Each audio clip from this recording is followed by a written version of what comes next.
ఈ 18 నెలలు మనం చేసిన పని ఒకసారి సమీక్ష చేసుకొని మళ్ళీ ఈ 6 నెలల్లో ఏమేం చేయబోతున్నాం మనం రీఎన్ఫోర్స్ చేసుకుంటాం. ఇంకొక పక్కన ఈ 18 నెలలు నేను మొదటి నుంచి చెప్తున్నాను, నేను గాని పవన్ కళ్యాణ్ గారు గాని బీజేపీ గాని ముగ్గురం కలిసి నరేంద్ర మోడీ గారు దేశ ప్రధానిగా ఎన్నికలప్పుడు మేము ఒక హామీ ఇచ్చాం. సంక్షేమాన్ని కొనసాగిస్తాం, ఎంపవర్మెంట్ కోసం పనిచేస్తాం, అభివృద్ధి ఫాస్ట్ ట్రాక్ లో పెడతాం, రాష్ట్రాన్ని పునర్నిర్మాణం చేస్తాం. ఈ రెండు కూడా సుపరిపాలన ద్వారా ప్రజలకు ఎప్పటికప్పుడు సాటిస్ఫాక్షన్ పెంచడానికి చేస్తామని ఆ రోజు చెప్పాం. ఆ రోజు ఇచ్చిన మాట, మా ఫైనాన్స్ అయితే నాకు ఎవ్రీ డే డబ్బులు లేవు అంటారు. నీ డబ్బులు లేకుంటే అది తర్వాత నేను ఇచ్చిన మాట నిలబెట్టుకోవాలి, దానికి ఏం చేయాలని హార్డ్ వర్క్ చేద్దాం, క్రియేటివ్ వర్క్ చేద్దాం అని నేను ఎప్పటికప్పుడు వాళ్ళని ఓవర్ రూల్ చేస్తా ఉంటా. అందుకే ఈ రోజు మీరు చూస్తే ప్రజలకు ఇచ్చిన భరోసా నిలబెట్టుకున్నాం.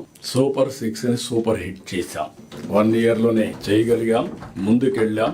ఒక్క పెన్షన్ పైన బెస్ట్ డీబీటీ కంట్రీలో 50,000 కోట్ల రూపాయలు పేదవాళ్ళకి ఒక్క పెన్షన్ ద్వారా మనం ఇచ్చే పరిస్థితికి వచ్చాం. ఇది great achievement, great satisfaction for all of us. We are all here. మనందరికి ఉండేది పేదవాడికి మెరుగైన జీవన ప్రమాణాలు పెంచడానికి. దీనికంటే బెస్ట్ ప్రోగ్రామ్ లేదని నా ఉద్దేశం. అందుకని మనం చేయగలిగాం. ఇంకా అనేక సంక్షేమ కార్యక్రమాలు తీసుకుని సూపర్ 6 ముందు తీసుకుపోయాం.